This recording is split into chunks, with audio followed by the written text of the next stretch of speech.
नमस्कार. आज आपल्या खेड आळंदी विधानसभा मतदारसंघासाठी एक आनंदाचा आणि महत्त्वाचा दिवस म्हटलं तरी चालेल.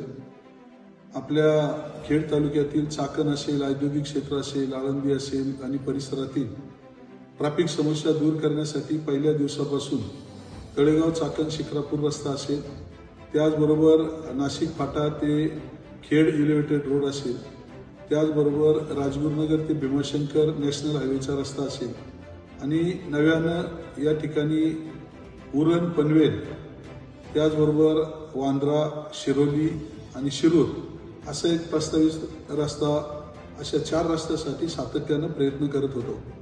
त्याचा परिपाक म्हणजे आदरणीय नितीनजी गडकरी साहेब यांना पुण्यामध्ये सुद्धा एकदा विमानतळावर आणि एका कार्यक्रमानिमित्त भेटलो. त्यांनी नागपूरला त्यांच्या घरी एकदा वेळ दिली आणि त्या माध्यमातून खेड भीमाशंकर रस्ता मार्गी लागला.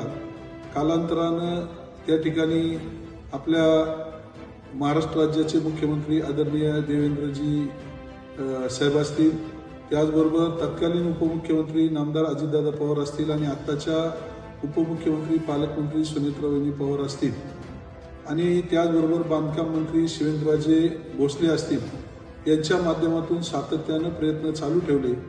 PMRDच्या माध्यमातून अनेक बैठका झाल्या. चाकण कृती समिती, स्थानिक नागरिक, स्थानिक ग्रामपंचायती यांना विश्वासात घेऊन चाकण तळेगाव चौकात आंदोलन केलं. त्याचबरोबर आपल्या विधान भवनामध्ये सुद्धा संबंधित आमदारांना बरोबर घेऊन आंदोलन केलं आणि सातत्यानं पाठपुराव्याला यश येऊन गेले काही दिवसापूर्वी आपला तळेगाव चाकण शिक्रापूर या रस्त्यासाठी 4,000 कोटी रुपये मंजूर झाले. त्याचं टेंडर झालं आणि आज प्रत्यक्षात त्या रस्त्याचं भूमिपूजन आपले केंद्रीय वाहतूक मंत्री नितीनजी गडकरी साहेब असतील, महाराष्ट्राचे मुख्यमंत्री देवेंद्रजी फडणवीस साहेब असतील, त्याचबरोबर आपल्या पालकमंत्री आणि उपमुख्यमंत्री सुनेत्रावहिनी पवार असतील, त्याचबरोबर बांधकाम मंत्री शिवेंद्रराजे भोसले असतील आणि आपले उच्च व तंत्र शिक्षण मंत्री आदरणीय चंद्रकांत दादा पाटील असतील, अन्य सर्व महापौर, परिसरातील आमदार, सर्व अधिकारी यांच्या उपस्थितीत श्री गणेश कला क्रीडा मंच पुणे या ठिकाणी खेड आपले तळेगाव चाकण शिक्रापूर, त्याचबरोबर पुणे ते शिरूर आणि पुणे आपलं हडपसर ते यवत अशा 3 महामार्गाचं भूमिपूजन आज संपन्न झालं.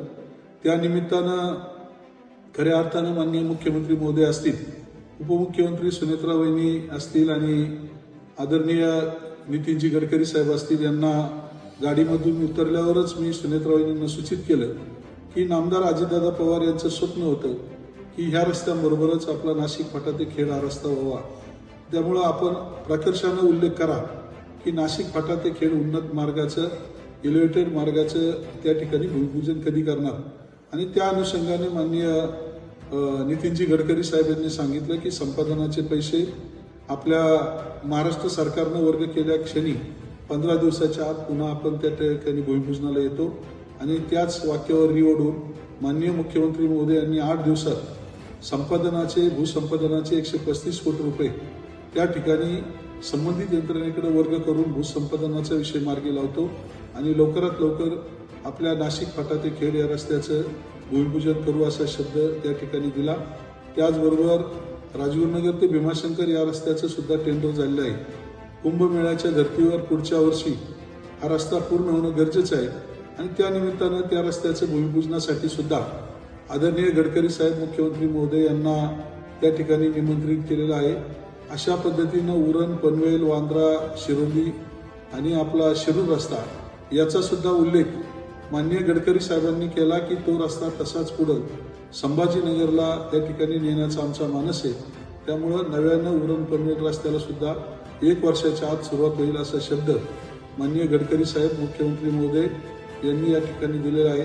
त्यामुळं खेड तालुक्याच्या विकासाची जी गंगा आहे ती खरी रस्ते बळकट होणे आणि मुख्य रस्ते बळकट होत असताना औद्योगिक क्षेत्र असेल, कामगार वर्ग असेल, शेतकरी असतील, विद्यार्थी असतील, सर्वसामान्यांना या ठिकाणी ट्रॅफिक मुक्तीतून येत्या 2-2.5 वर्षामध्ये न्याय मिळेल अशी अपेक्षा आहे. मला आणि आपल्या तालुक्यातील जनतेला धन्य समजतो की महाराष्ट्र सरकार आणि केंद्र सरकारच्या माध्यमातून एवढ्या मोठ्या प्रमाणामध्ये दळणवळणासाठी आपल्या खेड तालुक्यामध्ये निधी पडत आहे. भविष्यात सुद्धा ही सर्व कामं करण्यासाठी मी जनतेचा सेवक या नात्यानं कटिबद्ध राहील. रामकृष्ण हरी.